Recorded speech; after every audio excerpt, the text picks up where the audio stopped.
iHeart, get ready. Fantasy football is here. Welcome to the Scout Fantasy Show. ScoutFantasy.com is home to the Fantasy Football World Championships and the best players in the world. Real money winners giving their secrets to help you win. Now exclusively on iHeart. This is the Scout Fantasy Show with your host, the one, the only, Dr. Roto. Dr. Roto. Get out the insurance cards. Get out the copay. The office is open, my friends. All right, let's take a look. Wild card weekend. Done. Let's look closely at the games. Let's see what's out there. Let's see what happened. Let's get started with the Giants against the Packers.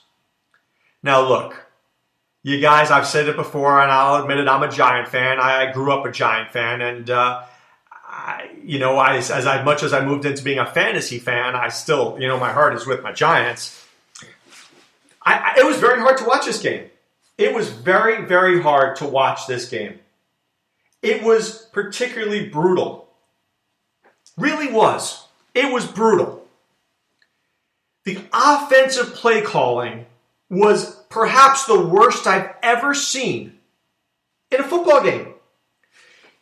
If everybody knows that the way to beat Green Bay is to challenge their poor secondary, why insist on running the football with guys who aren't very good? Now look, if we had Ezekiel Elliott, if the Giants had Ezekiel Elliott and they wanted to run the football, I'm good with that. But Paul Perkins and Rashad Jennings, that's how you want to win this game? I mean, when you look, I think box scores tell us so much in a football game. Look at the Giants box score. Do yourself a favor. Go look at the Giants box score. When you see that Odell Beckham Jr. is the fifth guy in a box score, you know the Giants are going to lose. 4 for 28?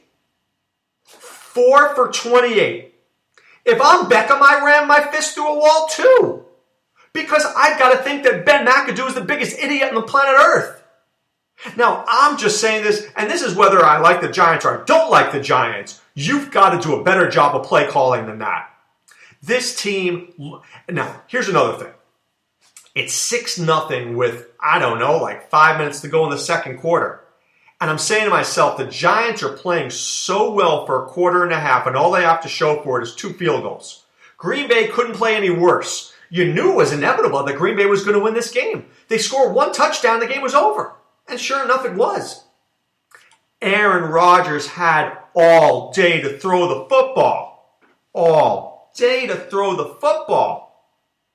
And was it just me? Or they were throwing in the same pass pattern over and over and over and over and over again. The inside slant. I mean, Davante Adams could have had 1,000 yards receiving yesterday. Just painful to watch. Now, look, you can blame the Dominic Rodgers-Cromartie injury, whatever. I don't. Packers were better. And the Giant play calling was awful. There's no other words around that. And the Giants special teams, Bobby Rainey, you stink. Dwayne Harris, you stink. The punting was not good. The kickoffs were not deep enough. The field position, you lost the game of field position. This Giant defense is a Super Bowl quality defense, but the offense is toilet bowl quality. The offense is a Kohler. I want to take a dump. Man, now Green Bay may have to do it without Jordy Nelson next week. And is Ty Montgomery healthy? I don't know. How interesting would it be to see Christian Michael go in there next week and be the lead running back against the Cowboys? Man, that's a narrative right there. I think Michael's going to be hyped up next week. I like him in DFS if I need to be super cheap somewhere. Maybe he gets me a few carries. Maybe he sneaks me a touchdown. I don't know. I'm just throwing it out there. And Geronimo Allison. I think he may play a big part next week. But Cobb, 5 for 116 and 3 touchdowns. Davante Adams, 8 for 125 and a touchdown. I mean, who do the Giants have? Tavares King? Tavares King makes the only big play that the Giants have. Really? Has it come to that? Seriously. Awful. I think Green Bay wins next week. I do. I'm not sure Dallas can stop them because I'm not sure Dallas can pressure Aaron Rodgers. And Aaron Rodgers is going to sit there all day and pick Dallas apart. Now, I think Dallas can keep it close if Ezekiel Elliott runs for 150 yards, which I think he will. I think he will. But I don't know. I think this game comes down to Dak Prescott finding Dez Bryant and challenging the Packers. If Dak challenges the Packers, they have a real good shot. But I don't think it happens. And I think Green Bay wins this game. The other game in the NFC. The Seattle Seahawks against the Detroit Lions. So, somebody just asked me, do I think they get the calls? Right? One of my friends just got a text. You don't really think the Seahawks get all the calls, do you? On the broadcast 2 weeks ago, they said Hawks lead the NFL in league apologies after the games. I think they get all the calls. Do you remember the Buffalo Bills? Do you remember that? Running into the kicker? And then do you remember the Julio Jones? Mauling? The Fail Mary against the Packers? Please, the Seahawks get all the calls. I've never seen anything like it in my life. Here, I'm going to respond right here on this podcast. Yes, they do. Boom, boom, boom. All the calls. Now, maybe they won't get so many calls next week on the road. That's true. Maybe they won't. But, Seattle and the Falcons are going to be a good game. Russell Wilson, 23 for 30, only 224 yards, 2 touchdowns. But how good was Doug Baldwin? People were saying Doug Baldwin. They weren't sure that Doug Baldwin was a number 1 receiver in fantasy. Let me tell you something. Let me clue you in right now. Doug Baldwin's a number 1 receiver in fantasy. 11 receptions, 104 yards, and a touchdown. That's awesome stuff. But I think the difference in this game was Thomas Rawls. Detroit's run defense has been great all year, but not the last month. And Thomas Rawls, 27 carries, 161 yards, and a touchdown. That is called being a difference maker. Difference maker. Huge. So, can Thomas Rawls go into Atlanta next week and run the football? I think he can. And if he does, Seattle's winning this game. I really do. If Seattle can impose their running game on Atlanta, they win. If they can't, then Atlanta wins. I think Atlanta could win this game. I really think this is about this. And how does Matt Ryan play in this big spot? Will Matt Ryan play tight? Will Kyle Shanahan call a poor Ben McAdoo type game? Seattle's going to come in there with nothing to lose. They've played in the big spot before.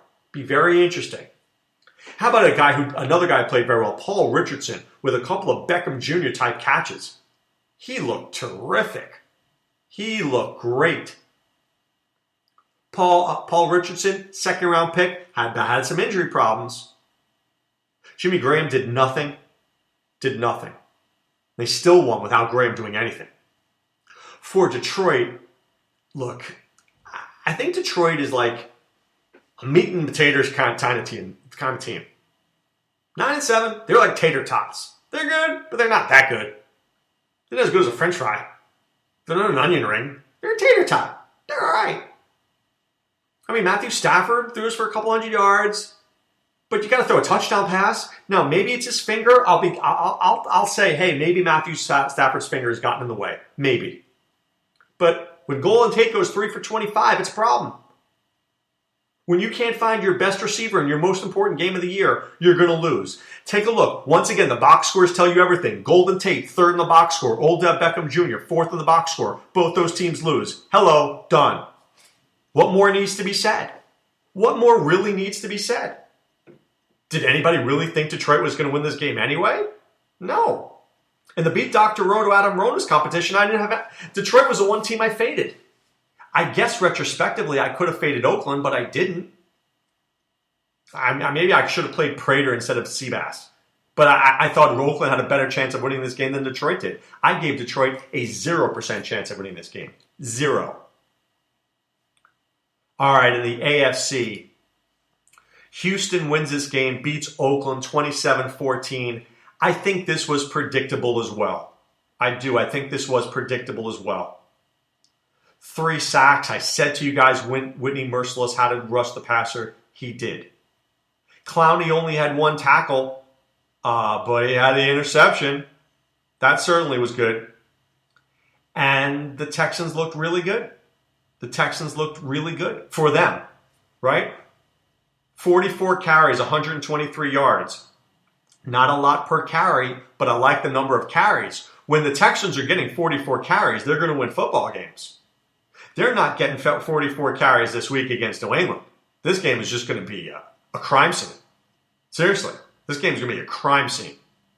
Bill O'Brien's going to go up there with the worst quarterback in the NFL and get lit up. Now, Texans defense is good enough that they may hold them the first quarter, but there's no doubt that this is like a 28-0 game. 28-8? I'm going to say 28-8.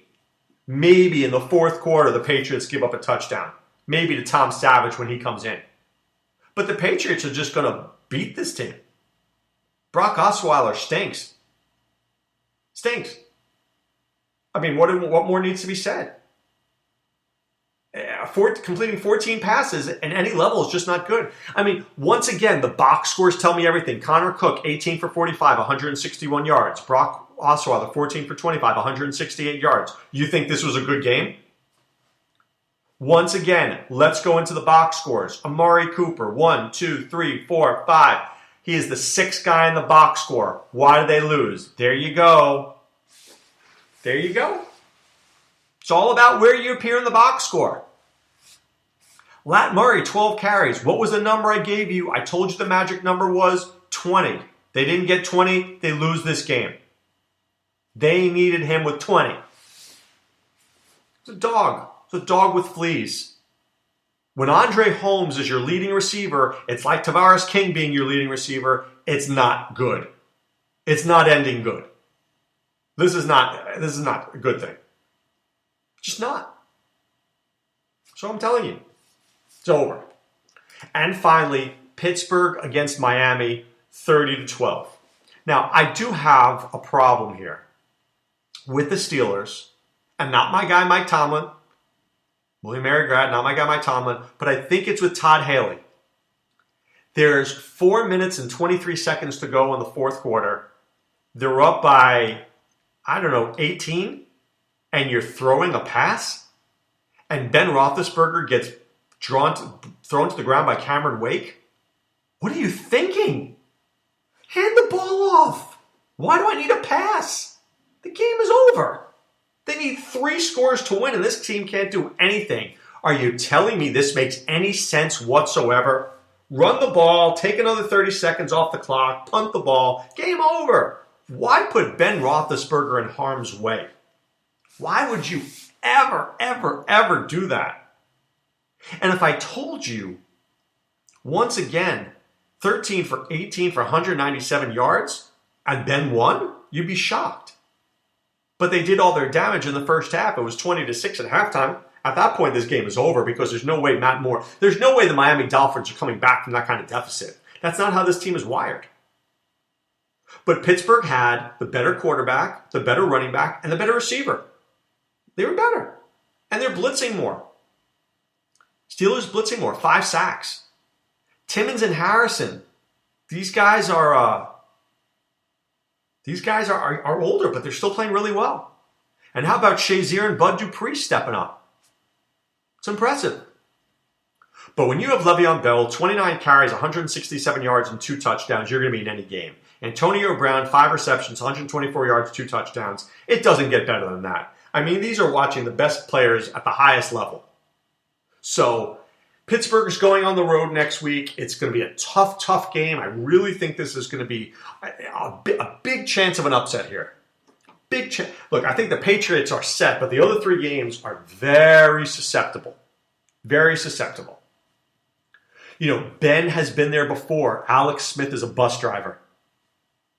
We're going to be talking about that all week long. For Miami, look, Matt Moore did a decent job.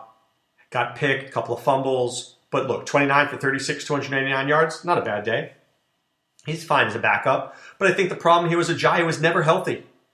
I mean, the guy at the end of the game, I felt like his shoulder had fallen out of his socket. I mean, you had to feel badly for this guy. I mean, he couldn't do much. The Steelers were on him. Maybe if Tannehill's there, it's a different story, but Ajayi just couldn't do enough. But I really love his future, and hopefully he heals up because this is one heck of a football player. I love watching him. And I tell you, Jarvis Landry Roto is my guy. I love watching him play. He is just a gamer. What I wouldn't give to have a team with Antonio Brown, Odell Beckham Jr., and Jarvis Landry. I could watch that team for hours, days, weeks, years. Give him a good quarterback with that. What a pleasure. Landry's a great slot receiver. He's terrific. Kenny Stills did fine, but Parker didn't do much. 4 for 55? Come on. You want to be a number one receiver, you got to play like a number one receiver. Get open when it counts. Get open when it counts. Seriously. Once again, go to the box scores. When Devontae Parker's third in the box score, you're not winning. Landry could be 1. That's fine. But Parker needs to be 2. Needs to be 2. All right, this is going to be a really good week to talk football. Maybe the last great talking week of football of the year. And we will be discussing the divisional matchups as this week goes on. And certainly we'll get us there to the playoffs. But I think 4 pretty good games. Pittsburgh, Kansas City, good game.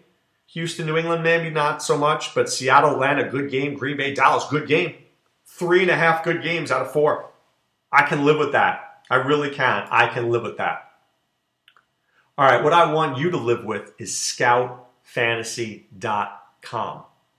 Okay, I did my wild card recap. You can find it on the site.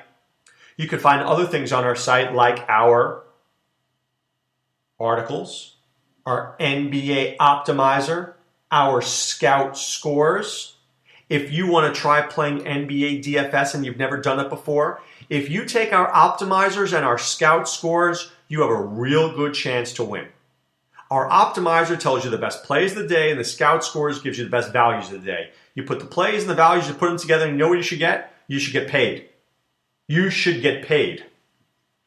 And that's all for being part of Scout Fantasy. Now, the optimizer is free right now, but it's not going to be free forever.